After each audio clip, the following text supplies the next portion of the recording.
അതാ നമ്മുടെ ബ്രൂണക്കുട്ടൻ വീണ്ടും വന്നിരിക്കുന്നു. ബ്രൂണക്കുട്ടൻ്റെ സബ്സ്ക്രൈബേഴ്സൊക്കെ ബ്രൂണക്കുട്ടനെ കാണാതെ വിഷമിച്ചിരിക്കുകയാണ്. അങ്ങനെ നമ്മുടെ ബ്രൂണക്കുട്ടനെ വന്നിരിക്കുകയാണ്. അവൻ കിടന്ന് ഉറങ്ങുകയെന്ന് അവനെ ശല്യപ്പെടുത്തി അവന് ഇഷ്ടപ്പെട്ടില്ല. ബ്രൂണക്കുട്ട ഒരു ഹായ് പറഞ്ഞടാ. ബ്രൂണക്കുട്ടൻ ഹായ് പറഞ്ഞേ. ബ്രൂണക്കുട്ടൻ്റെ കൂട്ടുകാരും അതേപോലെ ചേട്ടന്മാരും ചേച്ചിമാരും അനിയന്മാരും അനിയത്തിമാരും എല്ലാവർക്കും ഒരു ഗുഡ് നൈറ്റ് പറയടാ. ഗുഡ് നൈറ്റ് പറഞ്ഞേ. ഇതേ ഗുഡ് നൈറ്റൊക്കെ വന്നവൻ ഉറങ്ങുകയാണെടാ. ഇനിയിപ്പോൾ അവനെ ഡിസ്റ്റർബ് ചെയ്യുന്ന അവന് ഇഷ്ടപ്പെട്ടില്ല. അവന് മോൻ കണ്ട അറിയാം. ഡാ വേണ്ട,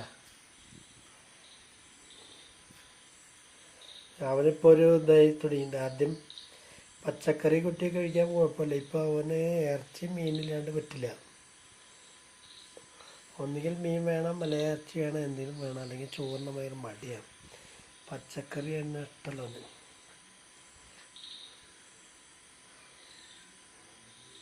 ബ്രൂണോ തേടാ തലവയ്ക്ക് തലവയ്ക്ക്. ബ്രൂണക്കുട്ടനെ കാണണ്ടായപ്പോൾ എന്ത് പറ്റി എന്നൊക്കെ വന്നിട്ട് ചോദിച്ചിരുന്നു. ബ്രൂണക്കുട്ടൻ്റെ സബ്സ്ക്രൈബേഴ്സ് വല്ലാത്ത പരാതിയായിരുന്നു. അപ്പോൾ പരാതിയൊക്കെ ഒന്ന് മാറിക്കോട്ടെ. നമ്മുടെ ഇനി ഓണൊക്കെ അടുക്കാറായി. പിന്നെ ഈ മഴക്കാലമാണ്.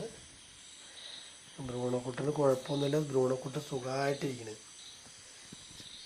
പിന്നെ കുറച്ച് തിരക്കൊക്കെ ഉണ്ട്. എന്നിരുന്നാലും ബ്രൂണക്കുട്ട എന്താ സുഖനിദ്രയാണ് അവൻ്റെ. പയനിപ്പിച്ചാറ് ദേഷ്യം കൊണ്ട് കിടന്നു നോക്കിയാൽ അവൻ ഇപ്പോൾ അങ്ങനെ മര്യാദയ്ക്ക് അങ്ങനെ വിളിക്കാണ്ട് അങ്ങനെ കിടന്നാൽ അവൻ ഇട്ടായിരുന്നു. എന്നിപ്പോൾ വിളിച്ച് എണീപ്പിച്ചപ്പോൾ കണ്ടതാണ്ട് എന്തൊരു ശല്യമാണെന്നുള്ളതാണ് അവൻ്റെ മോൻ കണ്ടതാണ്. മുഖഭാവം ഇനി ഇങ്ങനെ കണ്ണു കുരുട്ടി കണ്ണ് തുറപ്പിച്ചാൽ കിടക്കുന്നു. കണ്ണു തുറത്തിട്ടാ വിളിച്ചാലും ഇപ്പോൾ കേൾക്കില്ല. കാരണം അവൻ്റെ നല്ല ഉറക്കമാണ്. ഉറക്കത്തിൽ നിന്ന് ശല്യപ്പെടുത്തി അവൻ ഒട്ടും ഇഷ്ടപ്പെടില്ല.